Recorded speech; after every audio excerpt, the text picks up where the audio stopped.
combat them with the truth. And as my dad would say, if you tell the truth and you know it and you just tell it, there's no way you can waver. You're going to waver, and you are emboldened. And they see that. They pick up on that. People pick up on that.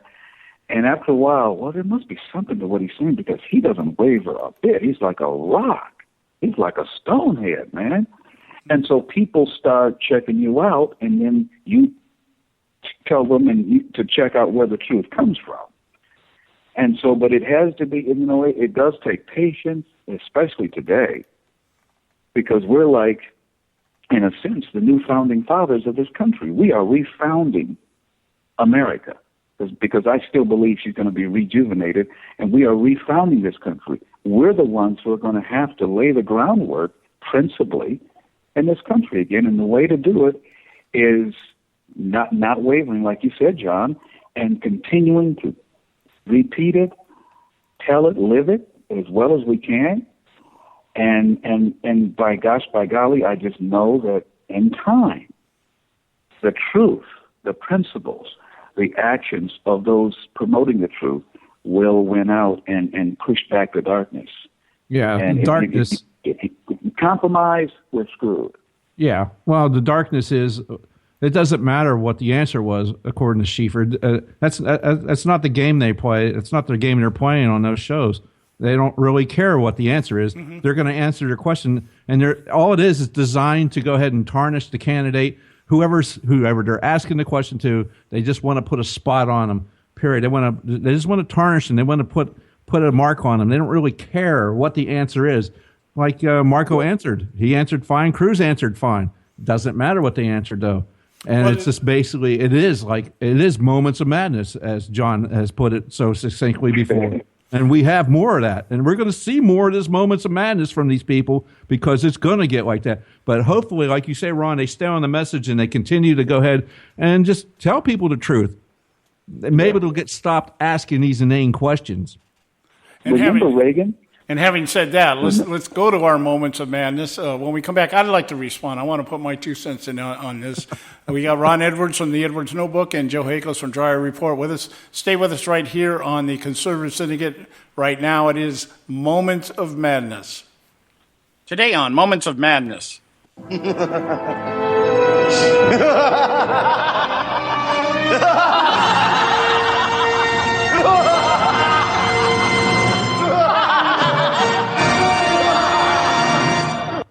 With the recent signing into law of Indiana Senate Bill 101, legislatively known as the Senate Enrolled Act, National Journal writer Ronald Breinstein best summed up the left's latest desperate attempt to ensure Obama's third term by proxy in 2016.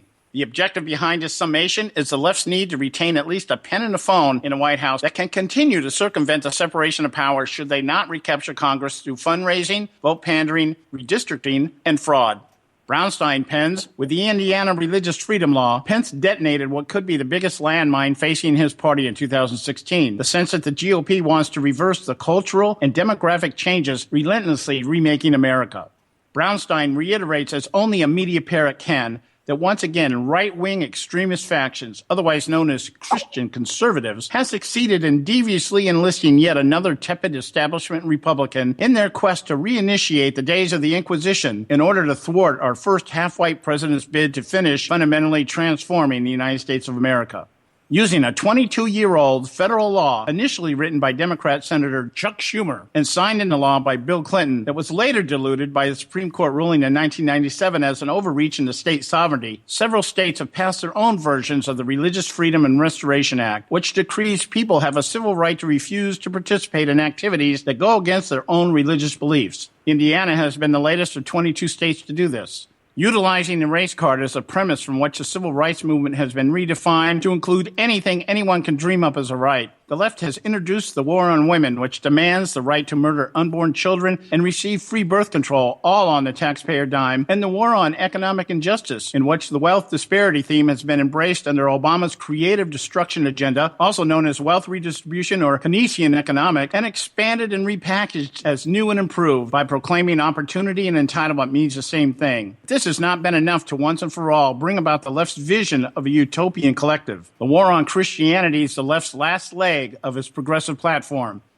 It is a campaign designed to further redefine and rewrite American heritage and history by assigning Christian influence in government as the primary reason we are a nation of greedy, oppressing haters rather than generous, compassionate liberators. Forcing private sector enterprises to not only tolerate but condone and accept silently the immoral onslaught orchestrated by the left and subjected upon society by the homosexual activist community, we are now seeing the signs of political genocide equivalent to the early days of the Holocaust in Germany. Businesses are being marked for protests and boycotted, while their owners and CEOs are being tried and politically ostracized in the mock court of public opinion by ideological vigilantes. There is much more to the DNC's dislike of Israel than just its appeasement of Islam or its sympathy towards Palestine. Traditional Christianity stands in the way as to how a remade America should look, and it needs to be either redefined or removed. Barack Obama himself hides behind a newly fabricated shield of pseudo-Christianity, one that equates wealth redistribution and immoral tolerance as the essential elements of the gospel proclaimed by a black Jesus, while the rest of the world proclaims rainbows or validation that God is gay. Well, let us not forget another man who used this same facade as a means to an end. Hitler touted himself a Christian in the early days of his campaign. He, too, later perverted his doctrine to fit his ideological belief Jews were a problem that needed a final solution. Such it is today in regard to Christianity. Christianity remains the last barrier to tyrannical rule. It is the last reminder of moral conscience. It is the last voice that can warn of pending destruction and exile into the wilderness of enslavement. In the minds of the godless, Christianity must be eradicated in the same way Judaism was in Germany. Unfortunately, the church, for whatever reason, has spent too much time huddled within its own walls, believing if it just leaves the godless alone, they will leave it alone. Well, that isn't going to happen. It is time Christians acknowledge this. It is time to proclaim our own jihad, our own holy war in the name of Christian injustice. After all, if God is really for us, who can stand against us? What weapon formed against us can prosper? Of course, this means picking up the most effective weapon we have and wielding it. That weapon is our vote. It is time. What God has put together, let no man tear asunder. This is John Matthews for Moments of Madness.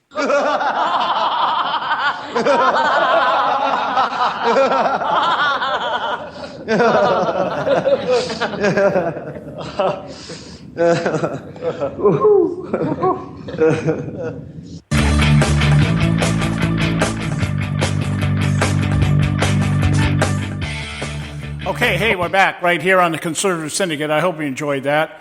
And goes in line very much with what we did the first hour there. We ended the first hour with Ron Edwards' notebook along the same lines. It's just the idea that this homosexuality, this issue of homosexuality is becoming the primary vehicle or vessel by which the continuing progressive agenda is being advanced. And it's going to be, I think, the centerpiece of the campaign of Hillary Clinton during the upcoming election season in 2016, as well as the senators. There'll be many senators, and I believe, do the House of Representatives, there are people in the House running in 2016, Joe, do you know? Oh, they're running every 2 years. Well, okay, for some reason in my mind, I kept thinking they all ran at the same time. 1/3 of the Senate every 6 years. Well, I know the Senate rotates, but I was thinking the House. They all ought to start rotating. Yeah, okay. Oh, yeah, you're right. There will be a campaign going on. Okay. And we were talking here at the beginning of this hour about this very thing, the fact that the war on Christianity will be the centerpiece of the campaign of the liberals here coming up in the 2016 cycle. Now, Ron very articulately talked about what we need to do as conservatives and how we need to frame our message. And I wanted to talk about this a little bit from the church perspective, because even though we have the attack, generally speaking, against Christianity as a whole, as a theology, they're trying to reduce it into an ideology for the purpose of being able to cut it up and label it and then be able to attach labels to us, trying to bring theology into the court of civil discourse rather than theological discourse, because it's easier to identify, it's easier to attack, that kind of thing. What they're basically trying to do is reduce the church to nothing more than another civil organization, a non-profit civil organization, very much like a super PAC or a think tank or a fundraising type of thing. That's really where they're going with this, because if they're successful at doing this, then they remove basically any and all influence in terms of the relationship that the church has with God. Now, having said that, we also have people in the church that have aligned themselves with this thought process. And the idea, I wanted to play off of Marco Rubio's response to Bob Schieffer at CBS about the idea that, yes, homosexuality is a choice. Now, this is going to be the hardest thing, and this is the hardest thing for the homosexual activists to address, as to whether homosexuality is a choice or whether it is a part of their natural physical makeup, if we want to call it a mutation in the DNA or whatever. But they seem to think that, I guess from a Christian perspective, we would say that God is the author of confusion.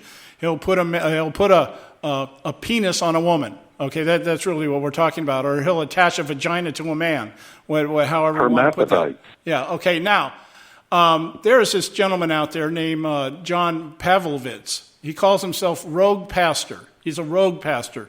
And that in and of itself shows you how blatantly rebellious people in the church are. That if I'm a rogue pastor, I'm a rogue shepherd. I'm going to take my sheep wherever I think they need to go rather than where they really need to go in order to be nurtured and fed.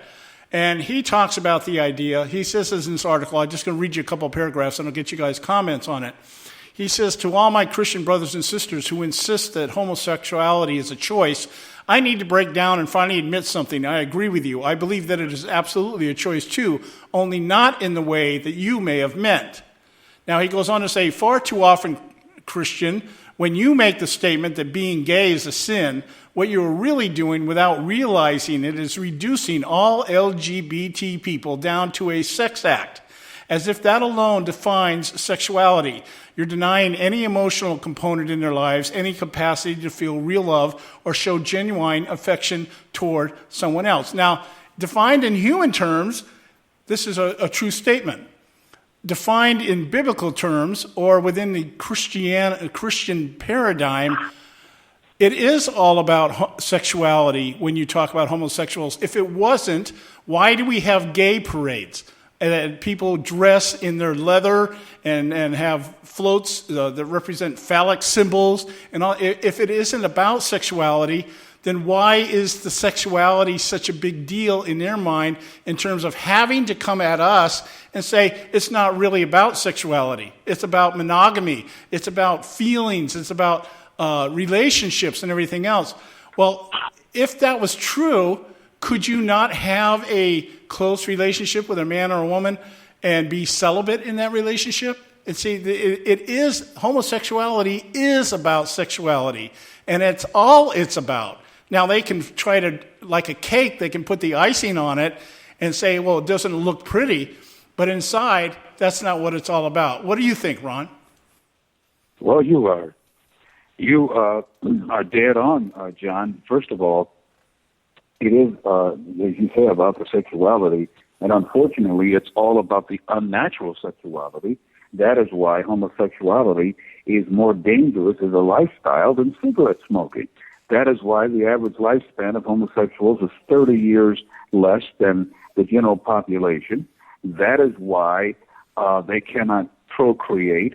You know, whenever sometimes these activists have tried to get in my face here locally and tell me that I of course they love to throw the race issue in there to try to guilt me or shame me into joining the side or backing out.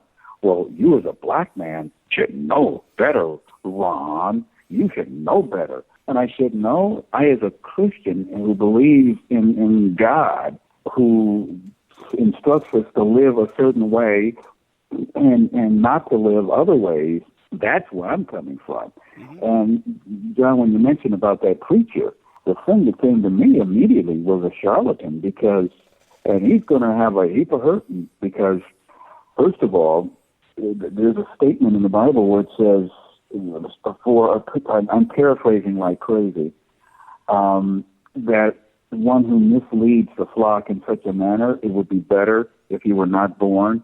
It would be, he would be better if he were a millstone was tied around his neck, and he was thrown